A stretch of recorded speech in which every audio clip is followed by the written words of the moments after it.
Good afternoon, ladies and gentlemen, members and officers. Welcome to the Planning Committee. In the interest of safety, if the continuous fire alarm sounds, please evacuate the room and the public gallery by the stairwells. Do not attempt to use the lifts. Please assemble at Queen Victoria's statue in front of the civic offices. In order to comply with the Guildhall Trust Fire Marshal regulations, please remember to sign out when you leave the building after today's meeting. For those of you who have not attended this committee before, I will explain the running order for this afternoon. After committee members have declared their interest and agreed the minutes of the previous meeting, I will announce each item and ask those of you who are here to make a deputation to come and sit at the table. After the planning officer has made the presentation for the application, individual deputies will have 6 minutes to express their views, and joint deputies, who are none, are there? Yep. Joint deputies will have 12 minutes between them to make their views known. After which you will take no further part in the proceedings unless we need to ask a question to clarify a statement that has been made. Members will then ask questions, make comments, and the decision on the application will be made. Both members of the committee and members of the public are reminded of the need to consider material planning matters and not to refer to any personal information about other members of the public. May I draw everyone's attention to the fact that this meeting will be live streamed, that is filmed, from a camera at a fixed location at the back of the meeting room, and the recording will be on the Council's website. The camera will mainly capture the backs of those making deputations, but there will be some footage of those making deputations as they approach and leave the table where the microphones are located, and of people entering or leaving the room while the meeting is in progress. Members of the press and the public are also permitted to record the meeting on the understanding that it neither disrupts the meeting nor records those stating explicitly that they do not wish to be recorded. Finally, may I ask everyone to use the microphones provided when they are speaking. I think for the benefit of the people in the public gallery, all three of you, it would be sensible for us to go around and introduce ourselves, who we are as members and as officers.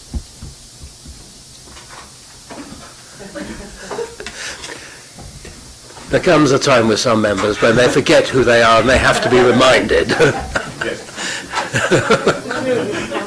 Okay. I'm Councillor Hugh Mason, Councillor for St Jude Ward, and I am the chairman of the committee. My name's Kieran Laven, I'm the planning solicitor. I'm Jane Dedina, I'm the local democracy officer. Judith Smythe, councillor for St Jude Ward, vice chair of this committee. Claire UD, councillor for Charles Dickens Ward. Steve Pitt, councillor for Central Southsea. Terry Norton, Conservative councillor for Drayton and Farlington Ward. Summer Sharp, planning officer. Hannah Goldsmith, planning officer. Simon Turner, a planning officer. Isaac Kaledo, head of development management. And Ian Maguire, assistant director of planning and economic growth. Thank you very much. Now to the agenda. The apologies, if you please. Yes, Chair. We've had apologies from councillors Lynn Stagg, Luke Stubbs, Donna Jones and Lee Hunt. Thank you. Declarations of members' interests. Are there any declarations of interest? You have before you the minutes of the previous meeting held on the 9th of October 2019, and I will take them for accuracy at this point. Agenda item 3, Planning Committee. Page 1, page 2, page 3, page 4, page 5, page 6. Do I therefore have your permission to sign them as a correct record of the... Thank you. Which I shall do. Updates on previous planning applications. Planning officer. Updates on appeals. Thank you, Chairman. Just a couple to report back to members. A delegated decision at 25 Battenberg Avenue, Portsmouth PO2, was dismissed by an inspector for a front dormer. It's a retrospective application. There's been a couple of previous refusals for the retention of that front dormer. So this was another go at it from the applicant, but the inspector agreed it was somewhat too intrusive and large on that particular property. So the inspector agreed with the council and dismissed that appeal. At 29 Marmion Road in Southsea Town Centre, some members may remember this application, I think, in the May committee for a rear extract duct on the future cafe restaurant. That was overturned at committee with a recommendation. Well, it was obviously refused in the end. The appeal was allowed in the end by the inspector. Members will remember the key issues were the consideration of that structure, that utilitarian structure, at the back of the, physically at the back of the building with respect to Marmion Road, but for the front, for the residents in the flats there. But the inspector obviously considered the conservation area carefully, the variety of design and age and uses of buildings. He or she found that on balance the arrangement at the rear there, utilitarian, yes, but functional. But in terms of its placing between the fenestration, he felt that fenestration was still the dominant feature. He noted that the material was to be the same colour as the render, and he noted a fairly more discrete location with respect to the conservation area and the main drag on Marmion Road. So for all those things, he did actually allow the appeal. Thank you. Welcome, Councillor Atkins. Do you have any interest to declare? No interest to declare. I'm sorry I'm late. I was at another meeting. Thank you. These things happen. I propose to leave item 5 at this point, and which is the update on nitrates, which is mainly of interest to the committee rather than to the public gallery, and have that after we have dealt with the planning applications. Is that acceptable to members? Right. We now move to the planning applications, and can I have Goran Esser and Mr. Bob Levin and Hirsch Karadach at the table, please.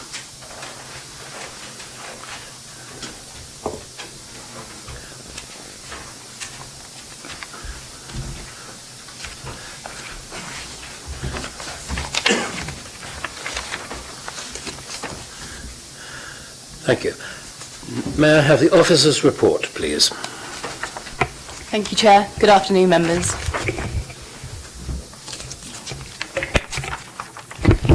This application relates to 104 Elm Grove, which is located on the south side of Elm Grove, to the east of the thicket and to the west of Albany Road. The property forms part of the Albany buildings and has lawful A1 retail use. The unit has been vacant for a number of years but appears to have recently become occupied. The surrounding area is characterised by a variety of independent and chain commercial units, which include a mix of Class A1 retail, Class A3 cafe restaurants, and Classes A4, A5 bars and takeaways. The site is within the primary retail frontage of the Albert Road and Elm Grove District Centre, as defined by Policy PCS 8 of the Portsmouth Plan. This proposal seeks to change the use of the building from A1 retail to A3 restaurant cafe use. External alterations would consist of the installation of a kitchen extraction system to the rear of the property.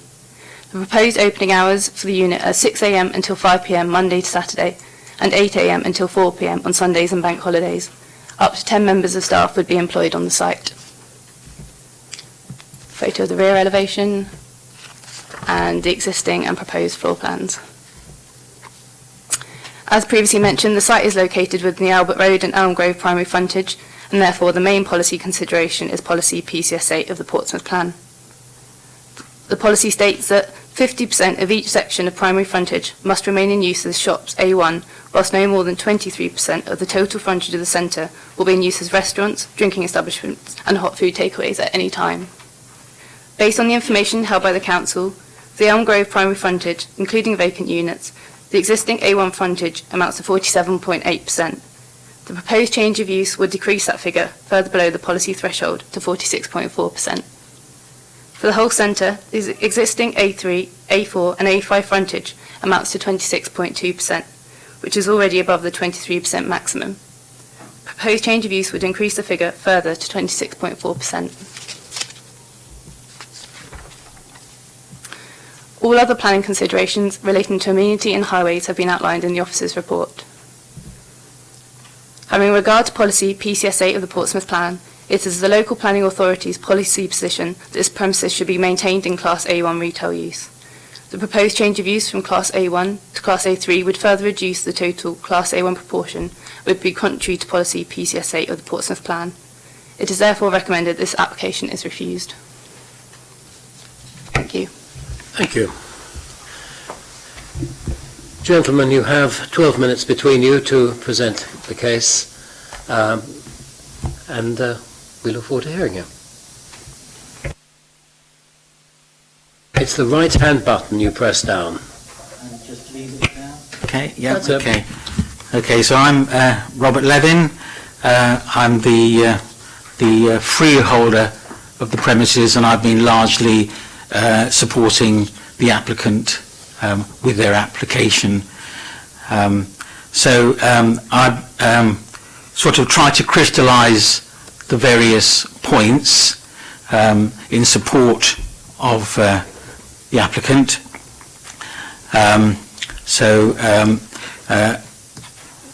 In fact, there have been no objections to the application, but either by the local authority, various departments, or by any members of the public. Which suggests to me that certainly the members of the public don't have any concern about an alleged reduction in A1 use in Elm Grove, and they don't have an objection to the introduction of a cafe restaurant in Elm Grove. So in effect, there is implied support for the application by the council and by the general public. The only objection put forward by the council is on the basis of the local plan, which you're aware of, which I now wish to address.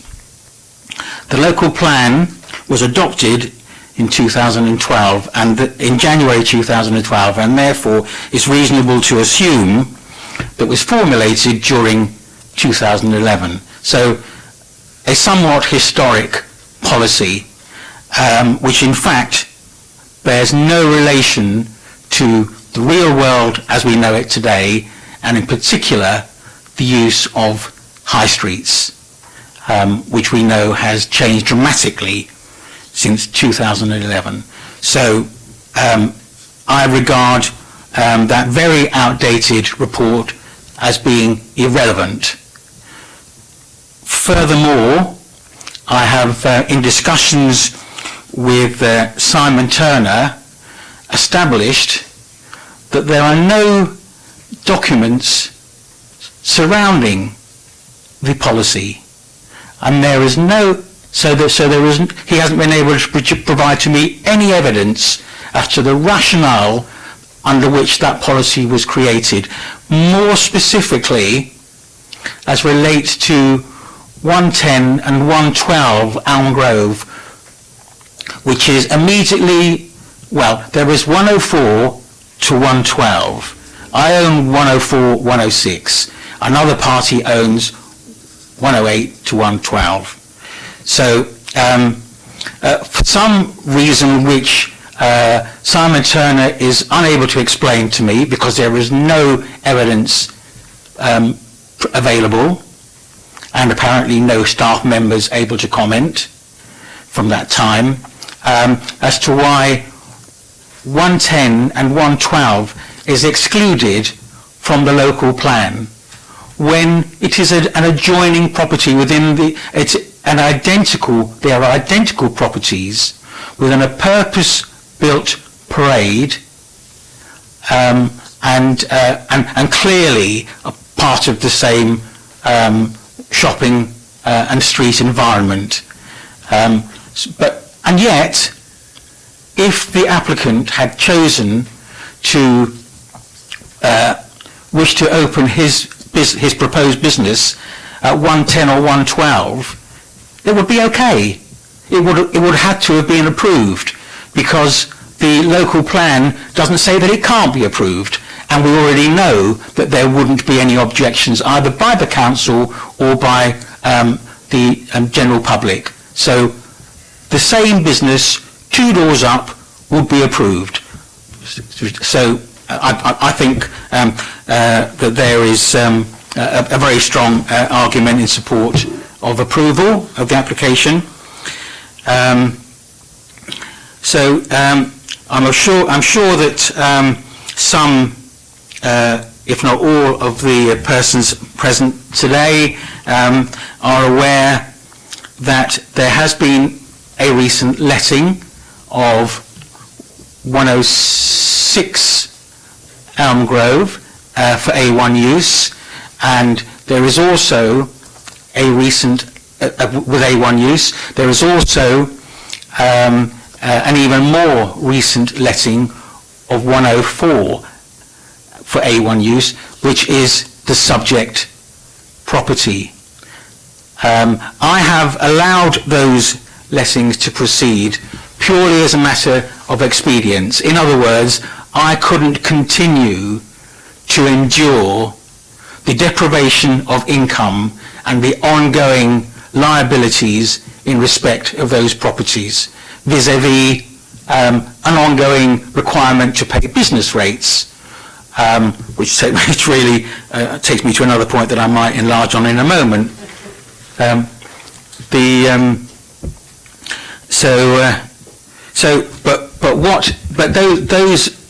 Those two lettings I've just referred to, I believe are unlikely to succeed. Track record shows that they will fail. There have been 3 major retailers at 104 and 106 and indeed 108 for in total about 20 years. They all failed when they had the wherewithal to continue to trade if they thought it was appropriate. They failed. And there's no reason why I would consider that the new tenants will succeed where the others failed. So why are we continuing with the application?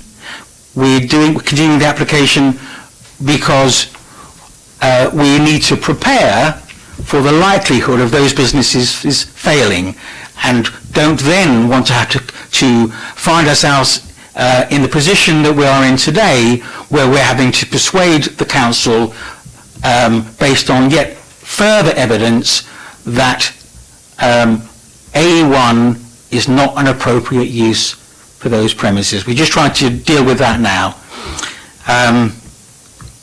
So 110 and 112 Elm Grove, which are the excluded properties for reasons that nobody seems to be able to explain, excluded from the local plan, members may not be aware, are in fact tenanted. The tenant, who hasn't traded there for in excess of 15 years, is Portsea Island Co-op. They're paying the rent, they're paying the business rates, presumably paying the landlord the insurance, and fulfilling all other obligations such as the landlord may require them to fulfill. The co-op are expert retailers. There is no doubt about that, and they're multifaceted. They are choosing to bear the cost of continuing to lease those premises and yet not trade there. I'm sure that that is a position that they regularly review and continue to determine that they don't wish to trade there, given the multiple options that they have, because it is cheaper for them not to trade there than to trade there and lose money. My final point, as I alluded to a moment ago, is the other business rates. The local authority only stand to gain by those premises being empty. Because the local authority knows that I or another will have to pay in full the business rates. Whereas if the premises are occupied, they may actually receive no business rates. That is, however, not a planning consideration for this committee. I accept that it's not necessarily a planning consideration, however, it does form, in my view, part of the policy. Right. Mr. Esser. Yes, sir. You have... Thank you ever so much for this opportunity. Sir, Mr. Livins, we went in details, but I just want to make it brief. We are two families. We've been living over 25 years in Portsmouth. We just trying to set up a small business. It's simple. And one of my points I would like to make, this shop is to be one big unit, and we divided it. That was our plan. So one of the premises been let by A1. So the other one, if you've been granted our license, it would be same. It wouldn't change any percentage. That's one of the points. And the second point is, in this policy, when I look, there's no fairness in it, because it doesn't help local people to set up small business. If we were representing the big companies, we might be granted, like Costa or other companies. And that's it. Thank you. Thank you very much.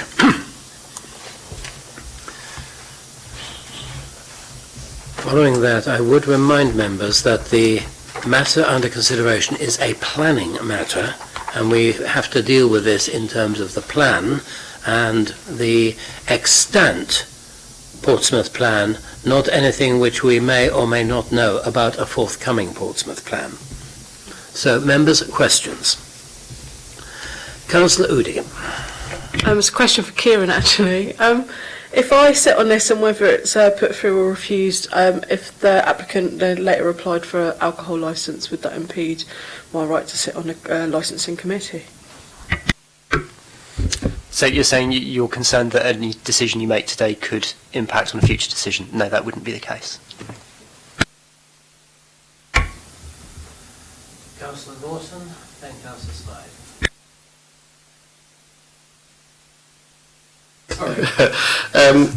Yeah, so just so I can get a clear picture, could someone explain to me what currently are occupying the row of shops? There is an active co-op on the corner, or is that co-op closed? No, there is an active co-op on the corner. And then they also have the tenancy on the next two shops, which are currently unoccupied, and then there is 108. What's in 108? 108 is unoccupied. It was part of Blockbuster, and then part of Morrison's, and then part of My Local. Can you stick your microphone on just for that? Yeah. Yes. So it's unoccupied, but it was previously those things. So it's currently unoccupied. So Blockbuster occupied 104, 106, and 108. Right. Blockbuster, as it failed. Yep. And the lease was assigned by the administrators of Blockbuster to Morrison's convenience stores, who failed. They assigned their business and the lease to My Local, who are a substantial or were a substantial national convenience store chain. They failed. From that point, the premises sat empty, despite very extensive and energetic attempts to re-let. I'd like to also add... It wasn't me to extend the deputy. I was just trying to get a picture of what's in the row. Yes. And so 104 and 106, you mentioned that they are going to be recently let for A1 usage, Yes. did you? So the restaurant cafe, will it or will it not actually be put in if we allow the application? Okay, so both of those units... Can I suggest that you direct your questions Yeah. to To the the planning officers, officer, yes. and then if we need further specific information, we can turn to the deputies. And that is the normal practice. Thank you. Yeah, well, so what is the current position of 104? Is it unoccupied? It's unoccupied, but is there a recent letting on it? And is that A1 usage? I'm slightly confused about the application, why it's coming in this way if there is an A1 let on it. Okay, so my understanding is that when the application was submitted, the unit 104 was vacant. I think during the process of this application, next door 106 has become occupied, and that property has expanded into 104 at the time of this application. That's my understanding. Okay, can I just clarify that?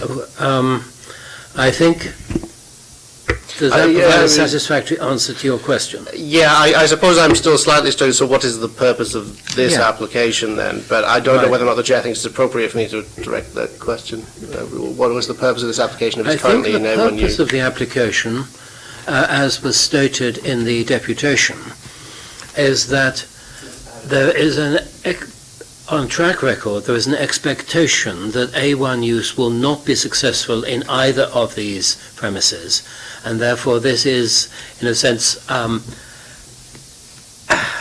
early application for what may be needed in the near future. That is perfectly acceptable to make application for any type of use. Councillor Smythe. Thank you, Chair. My question relates to the point raised about number 110 and 112 being excluded from the policy. And there's a secondary question. If we could clarify that point that they raised first, I may have a secondary related question. Thank you, Councillor. Yes, it is an obvious question when we began looking at the application at the Albany buildings, which is the 5-bayed building from there to there. It's one construction, clearly. So here's the application site at 104, which is, as has been explained, just occupied in the last couple of weeks by the Chinese food retailer, also recently in at 106. There's 108. And then the last two, 110 and 112, are outside the primary frontage. And that's what Mr. Levin had been asking me about quite reasonably. The Elm Grove Centre was established back in 2012 with a local plan, so work would have gone on in the months and years before then, somewhat historical. I didn't expect to find a reason given for each and every decision about where a boundary of a local centre was drawn. And you can look at the map and they all seem pretty logical. This one is perhaps an exception. It is a bit surprising, candidly, but we don't know why. I wouldn't have expected to find out why necessarily. As I said a moment ago, why the two at the end were excluded. But that is the fact on the ground. So we have the policy in front of us. It might be helpful for me to respond to some of the points made by the speakers. That would be helpful. Mr. Levin referred to the plan being adopted some 7-8 years ago and considers therefore the policy irrelevant, and separately in emails he's related that to the high street, the internet, the way we shop and live these days. And that's a reasonable point. Clearly, although the internet did exist in 2012, I'm sure internet shopping and the way we shop and live has continued to evolve. But personally, I don't think that means the policy is irrelevant at all. The speaker also talked about the rationale for the policy and no evidence to provide it. Well, the evidence is in the local plan, the preamble to the district centres, and then the preamble to the Elm Grove and Albert Road district centres sets out the rationale for the way Portsmouth City Council has its policies.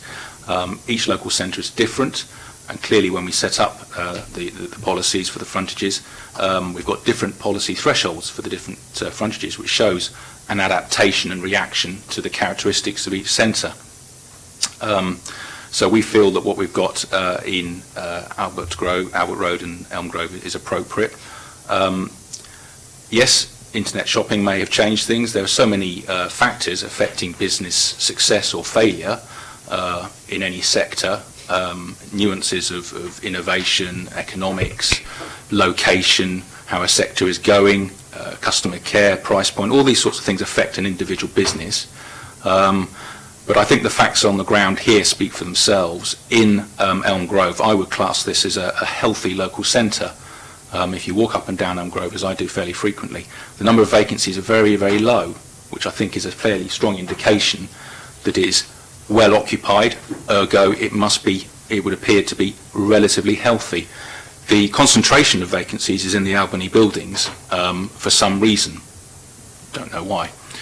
Beyond the Albany buildings, there are 2 vacancies that we can see currently out of 50-odd units. One is under renovation and I understand will be open in due course.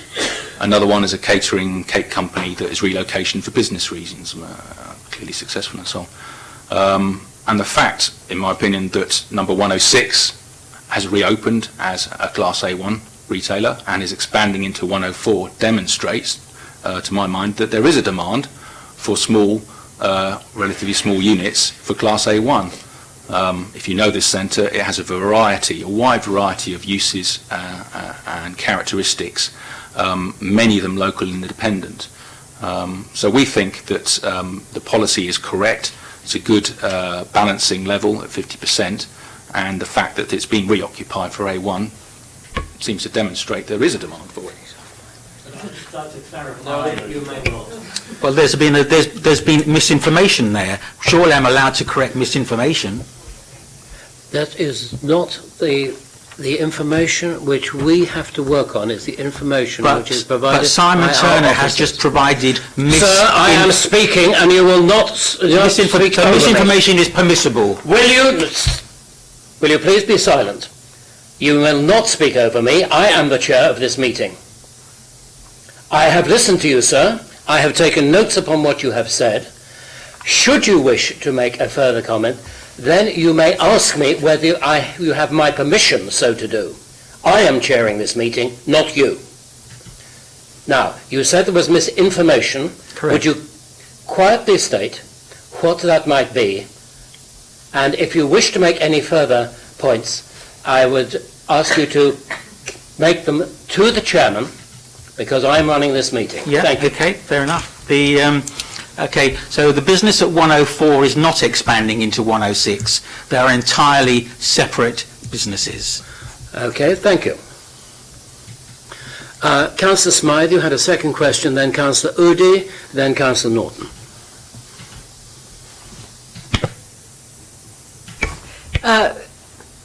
Thank you very much, Mr. Turner, for that clarification. It covers part of my questions.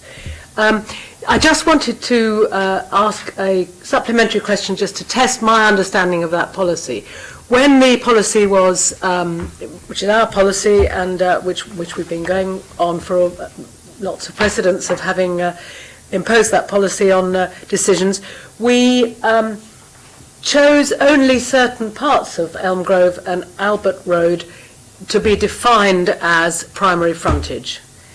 And we didn't at that time choose any of the frontage between the application site, in fact between 104, shown on the map with the red dot, and the start of Albert Road.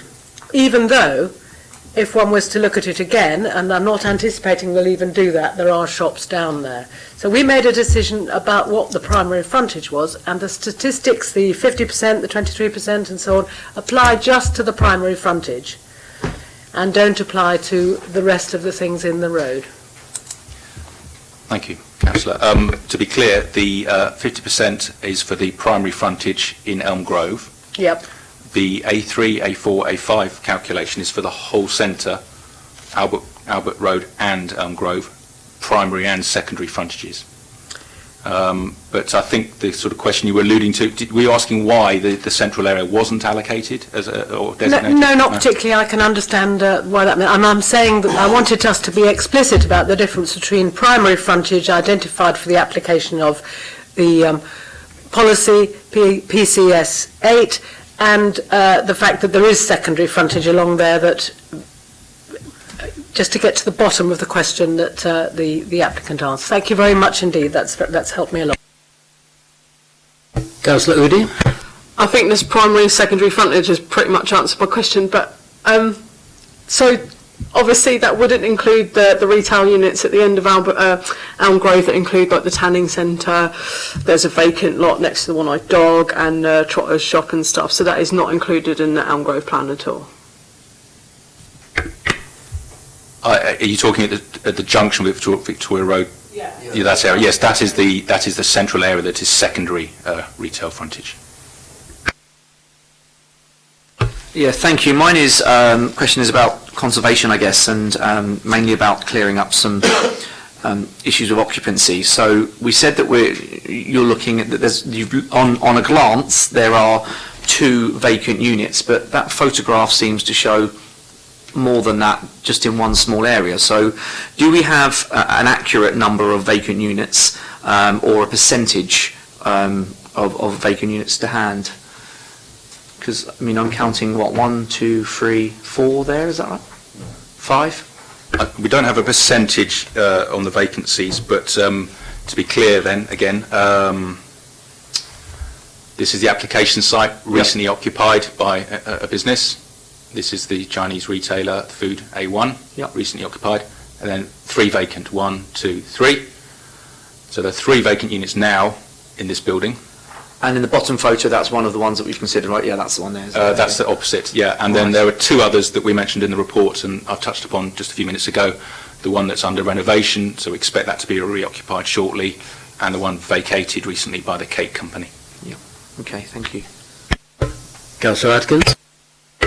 Just a point of clarification on whether or not this decision would have wider effects on our local plan. So should we be looking for a specific reason why we would depart from the local plan in this case if we wanted to allow this, or is that really something completely down to our discretion?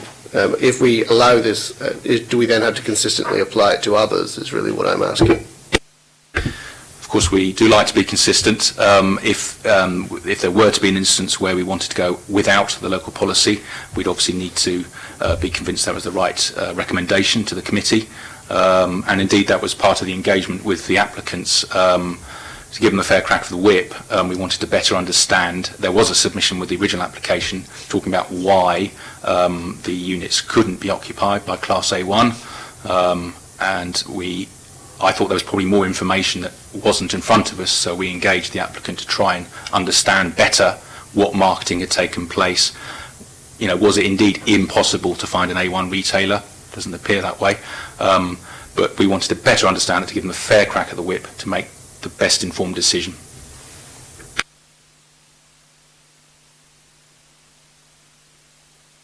Thank you. I know of at least one other empty premises in Elm Grove, which is on the opposites. In fact, I know of 2 that haven't been referred to, which are on the opposite side of the road. One of them is a closed Oriental retailer, and the other is towards the junction with Victoria Road South, which is a closed chicken takeaway. But neither of those were mentioned. There are 2 additional vacant units in Elm Grove. Thank you for the additional information. Councillor Udy? This might be a bit of a left field question for policy buffs. How many times has the policy been broken in regards to properties on Albert Road moving from A1 to A3 since the policy was introduced? Sorry. Indeed, that's a difficult one to answer. Are you aware that it's been broken? I've been here for a year, so personally it's hard for me to say. All I would say is, as alluded to earlier, if officers were prepared to support an application that was contrary to policy on the face of it, with respect to the thresholds, for example, we would have to bring it to planning committee. So some members might indeed remember if that had ever been the case. The only one which comes to my mind, which I can recall, is the Salvation Army Cafe, which does push that above the threshold. And that was decided on specific grounds because of the nature of the service they were providing in addition to food at that premise. Councillor Smythe. Question, Chair, thank you. We do, in fact, on page 16 of our reports, have some information about recent appeal decisions that where our policy was upheld. Have we had any appeal decisions against this policy that haven't been upheld? Again, I'm not aware of any. I would hope that this was the most relevant one, hence its inclusion. Yeah, I'm not aware of any others. And a second question, please. You know, the cafe, the Albert Road and Elm Grove, I just walked down here this morning. It's possibly why I was a couple of minutes late because I had an extra specially close look. And I know that that building has been a bit of a blot on the landscape for a while since you've had difficulty letting it. How do we keep tabs on the coming and going and the closures and openings of the various uses that will affect the percentage that we're applying? Because there's a terrific turnover. I live pretty near, not near enough to need to express show an interest to this. I'm not within reach of it, as it were. But how do we monitor that? Because we're dealing with percentages here, which must almost change every day. We do monitor it. During the course of a year, if we have an application that's successful for one use to another, we will record that and adjust our spreadsheet. And then once a year, an officer will walk up and down, a bit like you today, and double check all the uses we have recorded against what's actually there on that date. And if there's something that's different, we'll make sure either it didn't need planning permission, or if it did, we'll investigate further. So we do monitor it carefully. Thank you very much. Councillor Pitt. Yes, thank you, Chair. Could we just get a reminder? I meant to write it down at the time. I thought I had and I haven't. Which two units were previously occupied by the two convenience retailers that were there, one of which was mentioned as Morrison's? Was it 104 and 106? And 108. And 108. And which units were and are still under the least ownership of the co-op and are left vacant? 110. That I did write it down, thank you.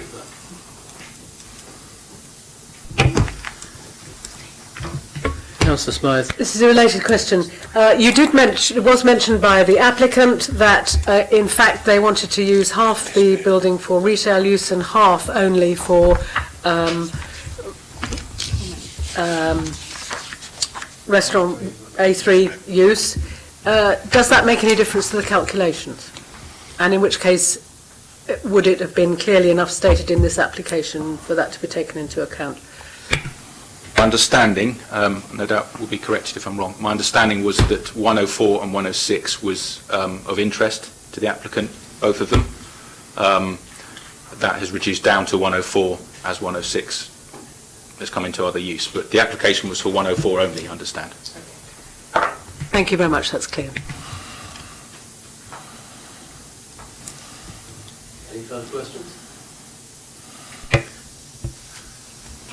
Right, members, I think in looking for a decision, what we need to consider is whether there are grounds on which we should consider departing from our stated policy. There are occasions when, for reasons of commerce or other reasons, as in the case of the Salvation Army Cafe, we have decided to depart from the strict interpretation of the policy. What I think we need to look at today is whether there are reasons in the current retail situation which would lead us to wish to depart from our current policy as it is stated. Members, your comments, please. Councillor Smythe. Sorry to take the floor again, Chair. Thank you very much. I would like to comment that there are a number of other businesses that have recently been refused, or at least with pre-planning discussions been refused on the grounds of the policy. And it does seem to me that the policy stands up and that we should adhere to it. You are therefore proposing the officer's recommendation? It seems early in the discussion to do that, but yes, I'm willing to do that. If, Councillor Pitt. Thank you, Chair. My main concern here is that when somebody's asking us to do something which is contrary to our existing policy, that we need a really clear rationale to be able to do that. The officers have written a thorough report, and I refer specifically to the last part of the penultimate paragraph on the bottom of page 15, where it says, the applicant has provided additional information which states that the unit has been marketing using poster displays, telephone, email campaigns, etc. The last sentence, unfortunately, the information submitted consists of statements of what has been done and market interest received, but there has been nothing more concrete to corroborate or elaborate upon the submissions. We can't vary long-established policy without evidence. That evidence has not been provided by the applicant. It says so in the report, and therefore for us to deviate from the policy and take a different view without that evidence would, I think, be unwise, because that's setting a precedent that somebody can come to us, and I'm not saying for a second that the applicant has, but somebody could come to us and say, I've tried really hard to let this and I can't, and effectively we take their word for it, which is what we are doing if we don't have an evidence base to deviate from the policy. The age of the plan is a bit of a red herring on this one, because in terms of the usages of the primary frontage, and I do note, Chair, that you enabled the applicant to make an additional comment and that Simon didn't respond to it, but both of the units referred to that were additionally empty were in the secondary frontage area and not the primary frontage area. But I'm also aware of a new business that's opened up there within the last few weeks, just the other side of the ongoing traffic lights on the Kings Road side, and of other businesses down there which are thriving. In fact, without naming any names, one of which is one of the most popular shops in the whole of Southsea, and runs a very successful business. So I don't think we have the evidence base to deviate from the policy. I think that it is a mixed area. There have been definitely issues with Albany buildings over the years in terms of how long they have been empty.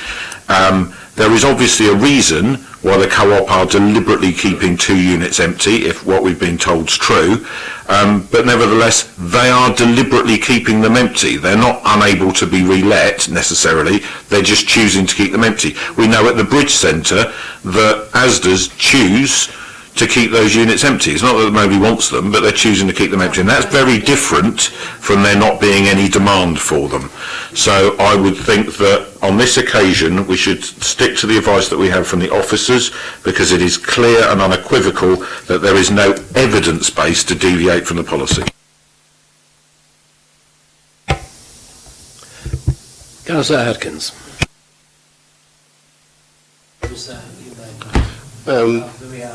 I think once we're at the stage of comment, Chair, we're past all evidence to be considered, and so it's really just explaining our reasoning. I think I am very close to the fence on this one, but I think I have to ultimately agree with Councillor Pate that in this case I can't see a strong enough reason to depart from the plan.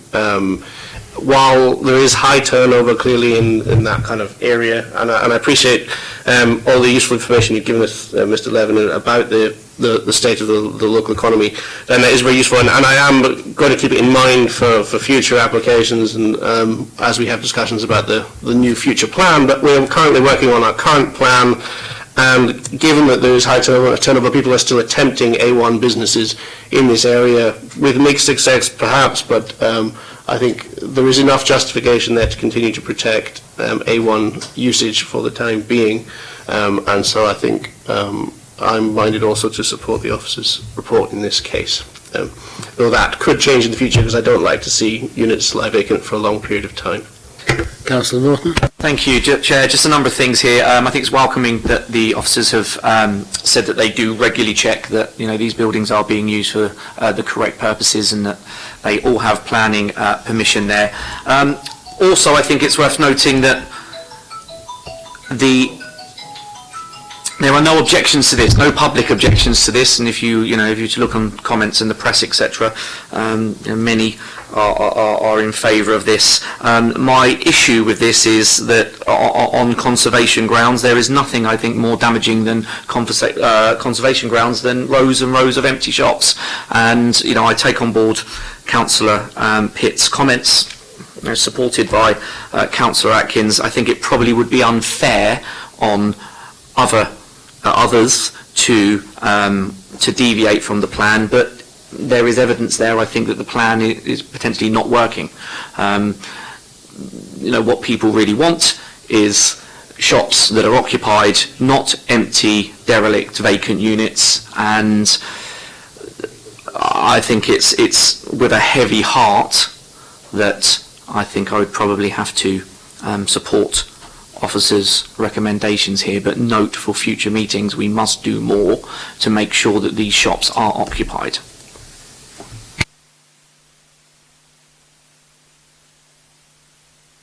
If there's no one else, it has been proposed by Councillor Smythe and seconded by Councillor Pitt that we should accept the officer's recommendation of refusal.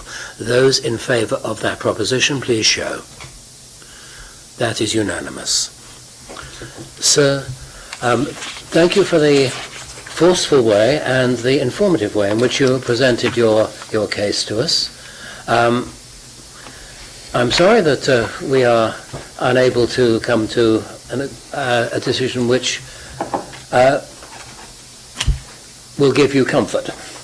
But you have heard the reasoning that we believe that our city plan, albeit that it has been around for a few years, is robust, and that there is no reason which has been presented to deviate from it.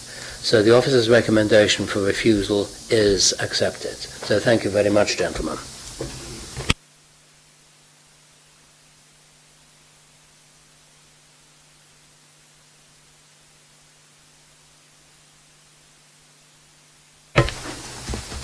We now come to the second item. Excuse me, Chair, I'm just standing up for a moment because I have a leg injury that makes me sit down for a long time. May I suggest, if you are happy to stand, we will regard you as being seated, although you are standing. We come to 82A High Street, Portsmouth. There are no deputations. May we have as soon as the papers are out, may we have the officer's report, please.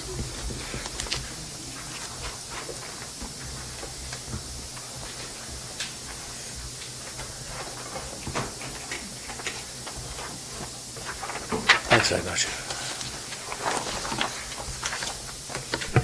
Thank you, Chair. Good afternoon, members. The application proposes the change of use from a dwelling house C3 to purposes falling within a Class C4, which is a HMO, or a C3 dwelling house. The application site is accessed from the front, the High Street, where it shares a shop frontage with the neighbouring business. The surrounding area is mixed uses, however it is predominantly retail. Starting with the ground floor layout, this currently comprises a kitchen, living room and dining area, one number bedroom. The internal layout is going to be changed to ensure that the communal area falls within the recommended standards in the SPD. This is currently the communal area. To the rear is bedroom number 3, which would be reduced in size to fulfil the requirements for the communal area. However, this would still fall within the size requirements for a single occupation bedroom. The first floor layout would remain unchanged. This is bedroom number 1, the shared bathroom. It is noted that this falls short of the SPD by 0.7 square metres. However, there is a recent appeal decision at Stanley Road which saw an appeal allowed, which the bathroom did fall short of the SPD. And this is bedroom number 2. So based on the information held by the council, there were no properties identified as in a lawful use of a HMO within the 50-metre radius. This information is checked on a regular basis. However, there are occasions where properties have been included or omitted from the database, or their uses have been changed back without the need for express planning permission. The percentage calculated of 1.1% would still be within the 10% threshold. Further, a second strand policy introduced in July 2018 seeks to ensure that the amenity and standard of a living environment for neighbours and local occupiers is protected. It's noted that an application such as this would not result in 3 or more HMOs being adjacent to one another, nor would any residential property be sandwiched. Having regard to all material considerations raised, representations and planning policy, it is concluded the development is acceptable.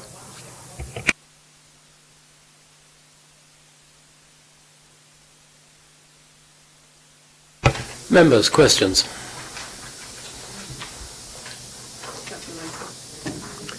Councillor Udi, then Councillor Atkins. I'm trying to read this properly, right? So if you want to go to the patio area and you don't live in bedroom number 3, do you have to go around the front of the house and all the way around to the back? No, there's an access to the, it's probably not on these plans, to the frontage of the main entrance. There's a side exit, so it should be on the floor plans. So just before you go in the bit where it says black one? Yeah, before you enter the actual site itself, on the right-hand side. So if you don't live in bedroom number 3, you have to go out the front door and around the alleyway to get to your garden? Yeah.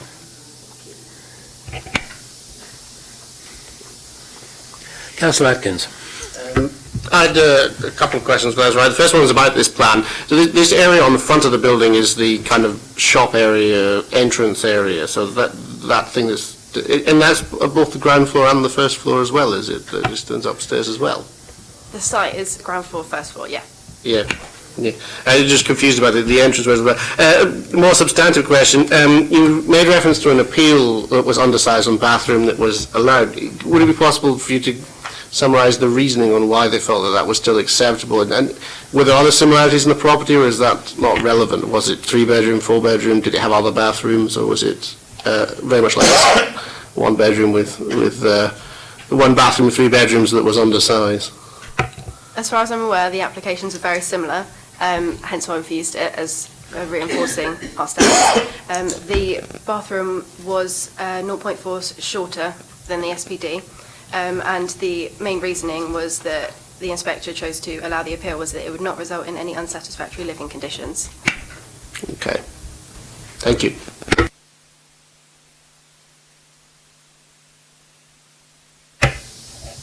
Comments?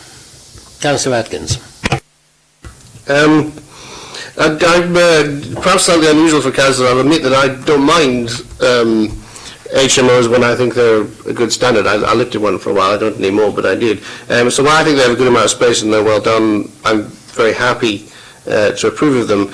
One thing I am particularly concerned about, so I was just pointing about that result, is bathroom space. And I am concerned about a 3-bedroom house with only 1 bathroom, where the bathroom is then not meeting the criteria in the bathroom. I'm also concerned about the 3rd bedroom being carved out to exactly meet the minimum standard, so that the communal space can exactly meet the minimum standard. Now, I accept that that's not a reason for refusal because they have met the standards. But overall, I do think that bottom bedroom, then having access only to an undersized small bathroom upstairs, to me does result in a level of unsatisfactory living condition for that person, being at the back of the bathroom queue in the small room downstairs. I'm not sure I think that this plan accommodates that 3rd person in adequate living conditions given the bathroom space provided. So actually in this case I'm not terribly happy with this HMO, and I would personally propose refusal of this application. Councillor Udi. Sorry, can I ask a question again? Go on. Go on, thank you. Just the planning officers, was there any discussion with the applicant to maybe knock into the cupboard to extend the bathroom out? I think that could be an option. Obviously, we would have to go back to them and make sure that they would be happy. That would be then eating into the bedroom number 2, I think it would be. Yeah. I think you might be right along those lines, but obviously that would be a consideration we would need to have with the agent and also the occupier of the bedroom number 2 to ensure that that would be acceptable. We did look at that, and we thought rather than amend an existing bathroom, better to retain a built-in cupboard to the bedroom. You do spend more time in the bedroom than the bathroom, so we thought with that balance it was better to leave it as it was. Councillor Pitt. It's a question, Chair, since you've already indulged Councillor Udy on the same lines. Is there a window in that cupboard? Not as far as I was aware when I was on site. It looks like there's one on here. Where are you looking? What? Oh no, I see, I'm looking at the lines the wrong way around. Okay, that's fine.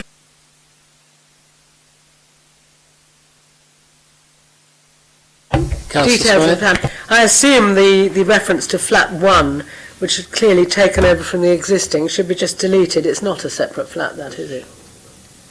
No, thank you.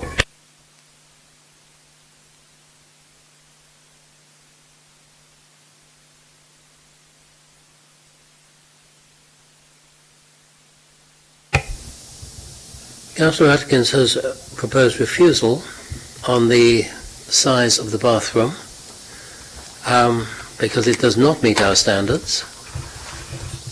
Is that seconded by anyone?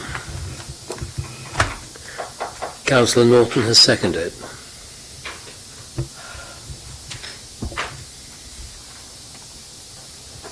Any further Councillor Udy, you look as if you are bursting to make a comment of some great merit.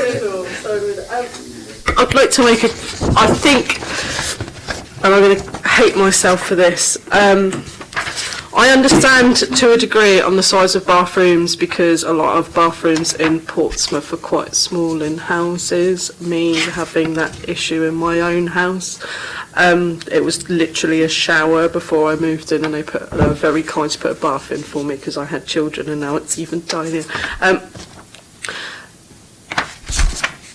I'm disappointed at the size of the bathroom, but as your evidence set out about the appeal in Sandy Street, I really feel that if we refuse this, then I feel like it's just going to be a waste of time. So I am going to go with my gut right now and recommend the officer's recommendation for approval. Please don't hate me. Councillor Pitt. Yeah, everything Claire just said actually. We've got a compliant kitchen dining space, and this is only an HMO for 3 people. If it was more than that, then I'd have greater concerns.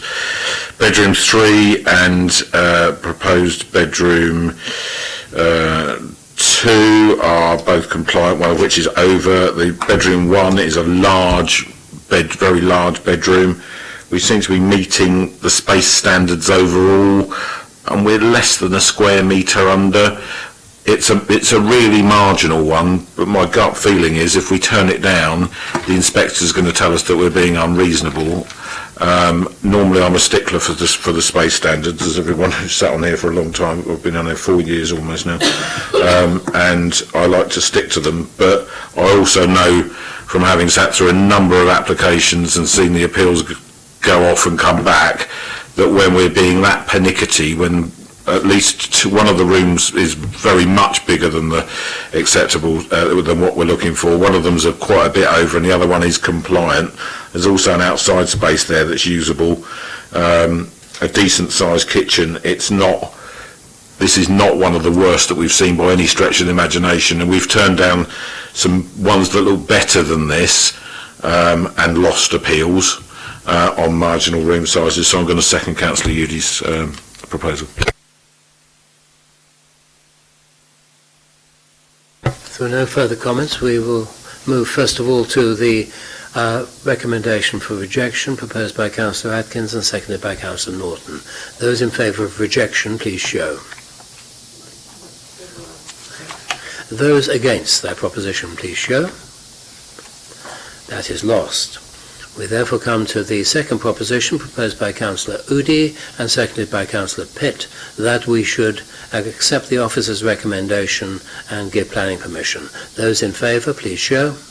Those against, please show. That is carried. It has planning permission. Thank you very much.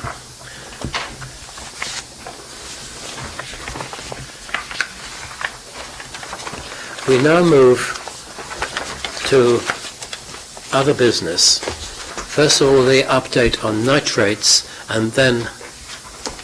Sorry? Is this a closed meeting of the committee or public? Nitrates is on the agenda. Then we close the committee because we are coming to the matter of the local plan. So, can we have an update on nitrates, please?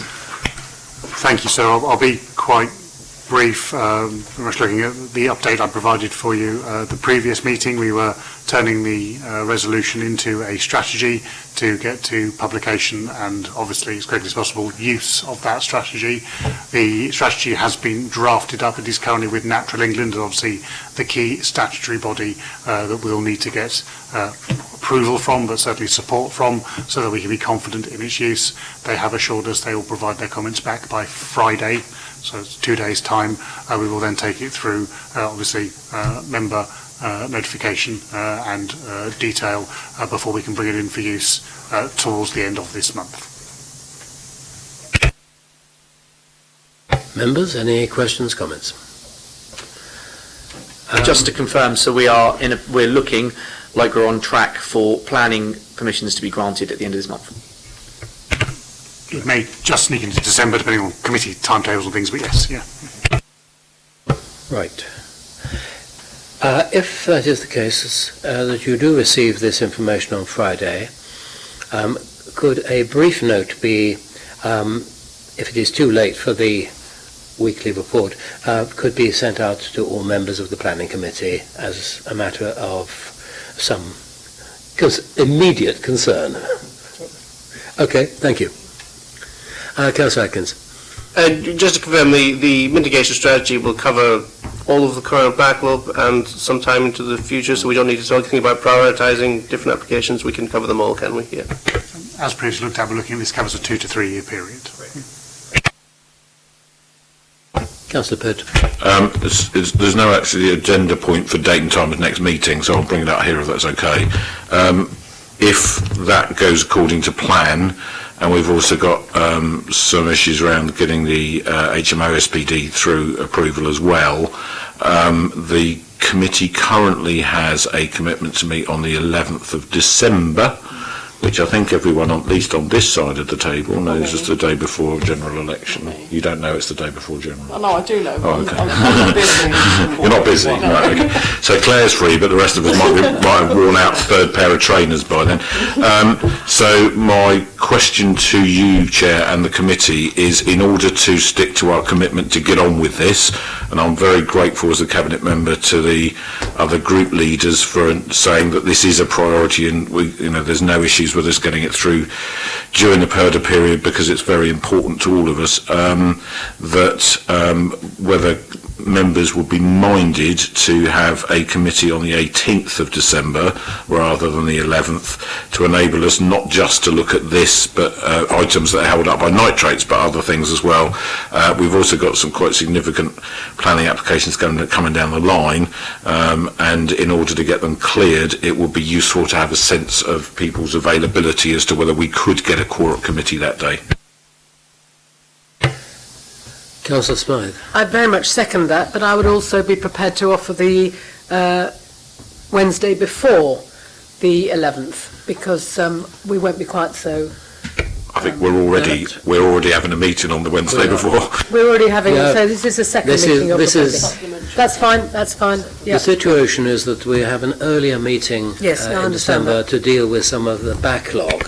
The 11th of December was down to be a normal meeting, and I think that the suggestion which Councillor Pitt has made and Councillor Smythe has seconded, that we should delay that to the 18th, is a very sensible one. I doubt whether we could be quoried on the 11th. Councillor Atkins? My only comment was that I'd be prepared to meet again earlier in that week as well. So if we needed to have two in the weeks beginning, 16th, then I could do that because the term is finished at the university. But if we already have a second meeting at the start of December, the 18th is fine for me. Yes, yeah. So we already have the two. That's fine.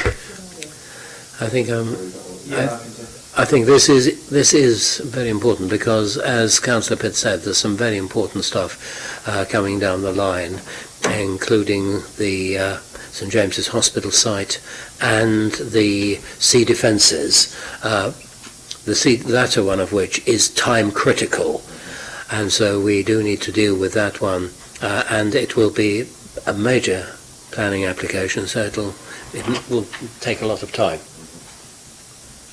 Councillor Atkins. One final question occurs to me now that you mentioned that about briefings for these meetings, given the size of those potential applications, because obviously it's going to be difficult slightly for us to accommodate briefings during the week of the election as well, but it does feel like being briefed prior to the actual meeting might be quite important on some of these applications by the planning officers.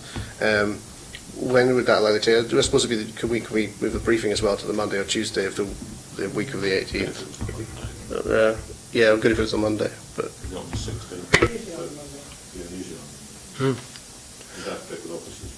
Okay. Right. Any comments from the officer? No. Okay.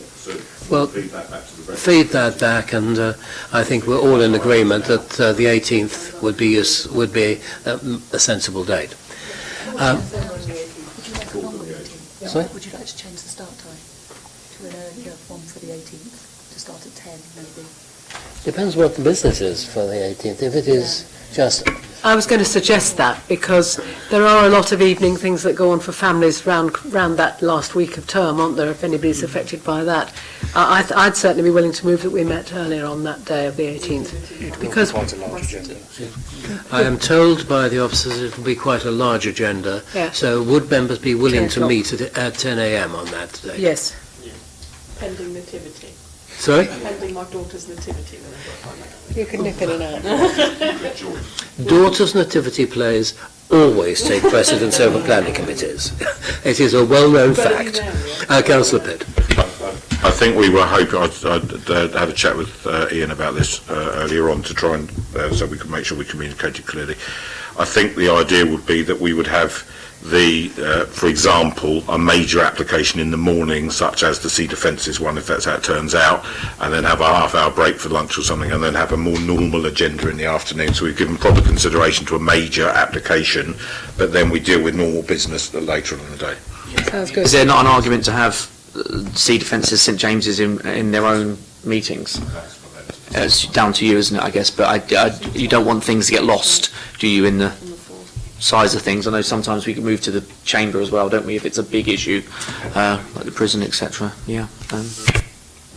We want to be flexible to help the officers, so. I think we will need to discuss the business and how that business should be ordered, and you have my phone number. Thank you. As we finalise the agenda, we obviously liaise with the chair to ensure all matters get a good airing.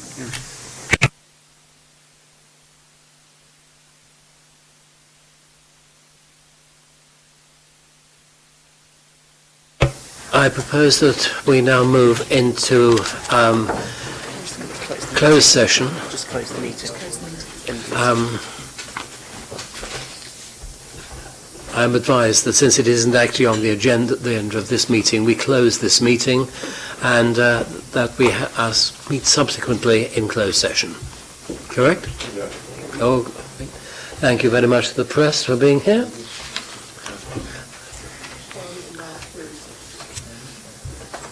I trust you found this afternoon entertaining.